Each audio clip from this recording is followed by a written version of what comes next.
Welcome to Chillin' 101. We hope this video helps.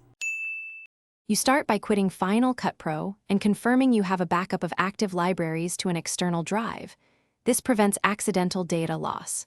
Next, open the library, choose File Delete Generated Library Files, and select both Render and Optimized Media to free the most space.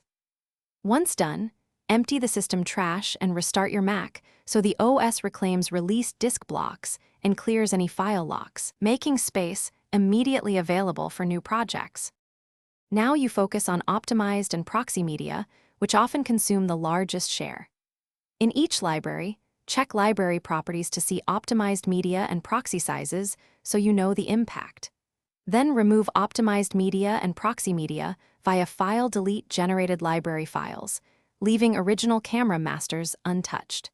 Make sure to consolidate any remaining active media to a single external drive to prevent duplicate copies. This reduces fragmentation and finish by scanning events and projects for unused clips and old compound clips.